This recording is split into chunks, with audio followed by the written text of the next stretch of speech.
That's where the winning comes in on this trade. Shumpert, good defender. Where's he at? Oh, that's right. He's hurt with a shoulder injury.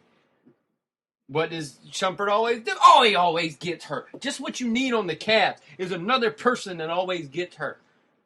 You send Dion Waiters away because he took up too many shots, but you bring in a guy who the first thing he said was, when in doubt, shoot. And went over 5. 0 for 4 and 3-pointers. 2 was half-court heaves. When you're in doubt, shoot. But you were complaining about Dion Waiters. I guess LeBron just wanted his team to get older. I mean, I don't know. They just I heard there was some rift between him and Kyrie Irving. There was I don't know. There was some egos clashing there. But you had the chance to get rid of Waiters earlier in the year and keep your guy you just drafted, who is going to be a star. He's playing pretty well right now. Yeah, he's going to be a star. They said you either needed to include Dion Waiters or him. And you chose to send him instead of Dion Waiters, and now you got rid of Dion Waiters. You just... Cleveland is what I said Cleveland was always going to be. It's Cleveland. Cleveland's always going to mess up. Cleveland will never win a championship in anything because they're Cleveland. And they do stupid things like this. They do stupid things like draft Johnny Manziel. They do stupid things. Why? I don't understand their thinking. But now you just brought in a bum in J.R. Smith, who is more of a chunker than Dion Waiters was. They're in panic mode, and this is the crazy thing about this, and this is what got them in trouble last time. There's no vision ahead of that. There's none. Because LeBron is on a 2-year contract, which he obviously can leave now. Kevin Love can leave at the end of the season if he wants to. And why would you want to stay? All the moves they're making are retard moves. You're not making smart decisions. For your first bad decision was when you even thought LeBron was going to come back, you hired Black as your head coach. There was bad decision number 1. Bad decision number 2 was not sending Dion Waiters away in that trade and keeping him. That was your bad decision number 2. Bad decision number 3 is this trade. You get rid of Dion Waiters finally, and you bring in a guy who's, to me, even worse than Dion Waiters, just because you want to get Shumpert. I think a lot of it has to do with they wanted to get Shumpert and knew they had to take Smith. But Shumpert right now is out with a shoulder injury. Oh, my God. The East is so bad that the Cavs can still end up with like the number 4 seed. It makes That's my how head. bad the East But is. I don't think they'll make the number 4 seed because they keep losing. None of these guys, they're not going to all play together for a while because one of them gets hurt and the other one gets hurt and the other one gets hurt and the other one gets hurt. LeBron's not the same as he was. LeBron is nowhere near the player, and near his body is in near the shape that it was before. Mm-hmm. He's already said he's getting tired. He's getting hurt. He's getting sore. He doesn't feel like he used to feel. That's what happens when you move from a nice warm place to a nice cold place. That's what happened. Cold takes a lot of effect on you. A lot. You got Atlanta up on top right now. Toronto, Chicago, Washington above them. They're both, all these 4 teams above them are really clicking right now. Yeah, and then they're right there with Milwaukee. And Brooklyn. Miami. Yeah. Miami's been hurt a lot too. Everybody on that team's gotten hurt. Yeah, it's crazy. Miami Lou Aldine's been in the news, in the rumors for. I heard about that, but who are you going to send back? I don't know. Yeah, I wonder. Is Miami going to want Tayshaun Prince? I just wonder if Pat Riley is trying to say, hey, let's build for the future here. No, Miami wants to clear up the cap space to be That's able it. to really come in 2016 and get one of the dudes to come in and play with them. Yeah. Because right now you got Dwayne Wade and Chris Bosh are playing good ball. Both of them. Both of them are doing just what I thought they would do. Dwayne doing more than I thought he would do because he's actually playing like old Dwayne Wade. Yeah. But Chris is doing 20 and 10, like I said he would be doing when LeBron left and everything. But they told me when I heard about it, I was like, well, who are you going to come back? Who you going to get back? That's the key part. Nick Calathis and Tayshaun Prince. Yeah, I mean, it definitely had to be something where y'all, like you said, clear some cap space. So it'd be intriguing to see, well, maybe an aspiring contract. Well, they need a big. They need a big. That is their big need, and it's been their big need for a while. They need a big man because everyone their big man keep getting hurt. So that's what they need to look for. But oh my goodness. So yeah, you got Lou Aldi and Joe Green is trying to be targeted by Memphis.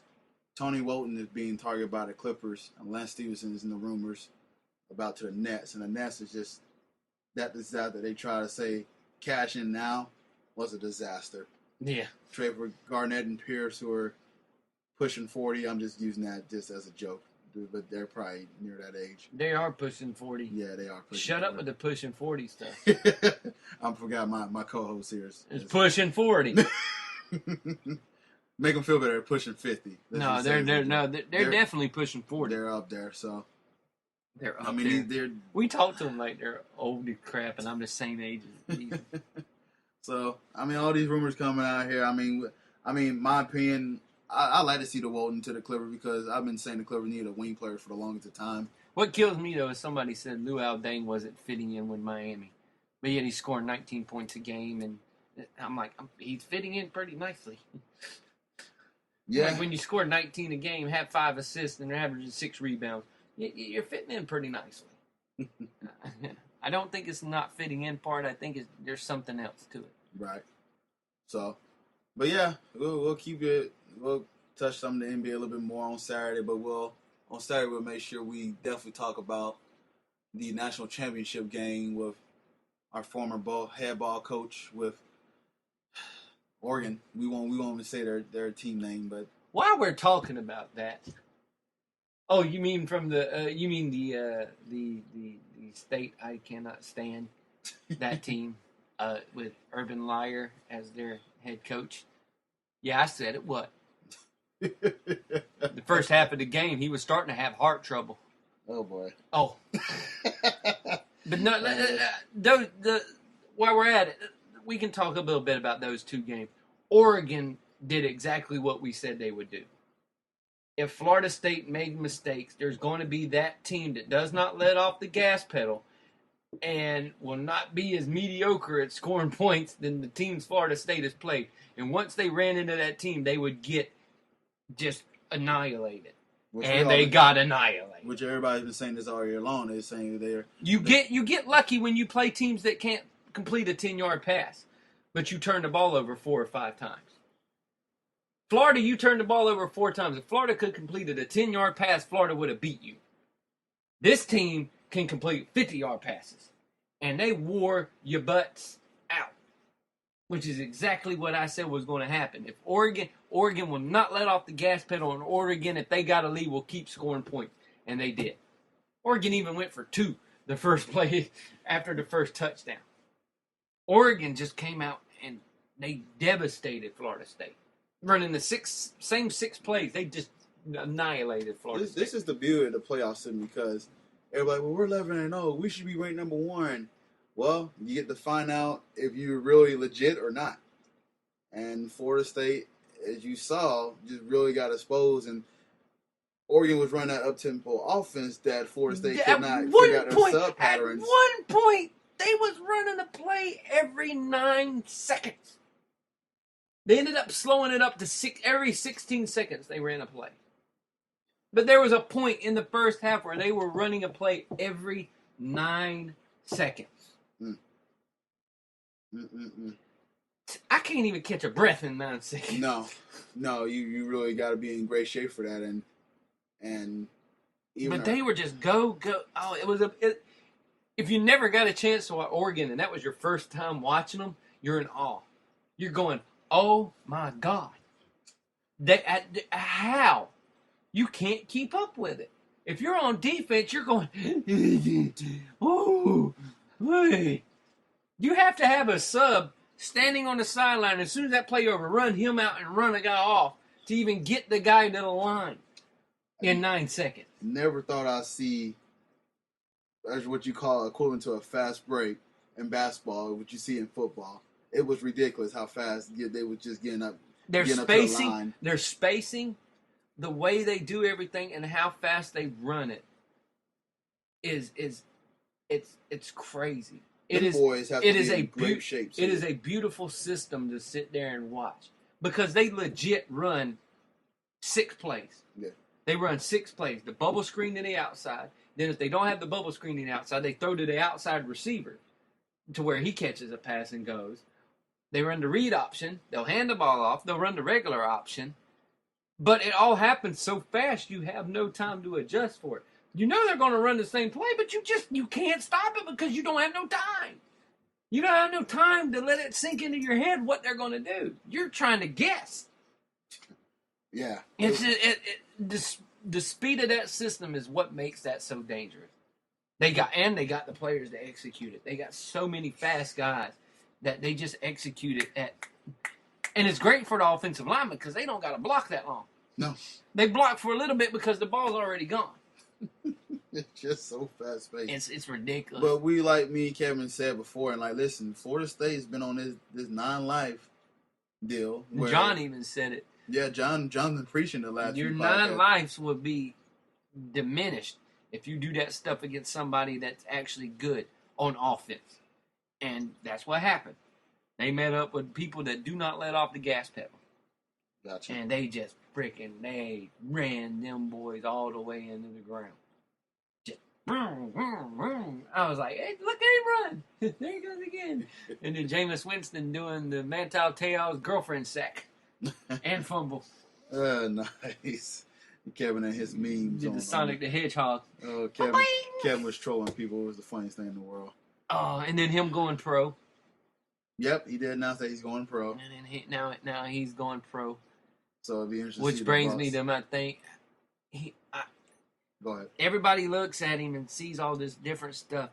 I look at Jameis Winston and I see Byron Leftwich. And everybody laughs, but Byron was actually not that bad of a quarterback in the NFL. He was a good, serviceable quarterback. But then later on, he knew that he needed to become a backup somewhere. And I think that's how he's going to be. He's going to have a serviceable, go to the playoffs a couple of times, get on there and everything. But I don't see him as the savior. As a cornerstone of a franchise. I don't see him as that guy. He's got an elongated throwing motion because of his baseball. He still brings the ball back a little bit. He gets it there. He's a lot like Byron. It gets there, and he's accurate with it, but it takes a little while for it to get there. Right. But it's one of those things where that, to me, that has been the biggest. That's been the one guy I can look at and go, this is who Jameis Winston reminds me of. If you was the Bucks, would you want this guy, or would you want to go ahead and say go with Mariota? If I was the Bucks, I'd go with neither one of them. No. If I was the Bucks, I would go with neither one of them. And that's me. I wouldn't draft a quarterback if I was Tampa Bay. I'm gonna propose the question to John too when he comes back. But I think they'll end up taking Winston. Yeah. Number 1. I think they'll end up taking Winston number 1. And I think we'll start hearing a lot of buzzing about Philadelphia trying to move up into the draft to get Mariota. Because if there's one team that Mariota fits with in the NFL, it's Philly. Yeah. That would be the one team to where they run, because of Kelly, they run that thing so fast that he would be the one guy that fits in. And that kind of system is great for a rookie quarterback because it gives you that thing to where you don't have to think as much, and you're able to make those quick decisions and everything. So I think you'll hear a lot of Philly trying to come up and get Mariota. But if I'm Tampa, I wouldn't draft neither one of them. Gotcha. I would go for another defensive tackle, shore up that defense a little bit more, because there's plenty of defensive tackles and defensive ends in this draft that are going to be big time players in this draft. Thoughts on the Alabama-Ohio State game? Ohio State surprised the crap out of me. I wasn't surprised by a third stringer playing the way he does because Urban Meyer's system is such an easy system to use, and the kid has been in it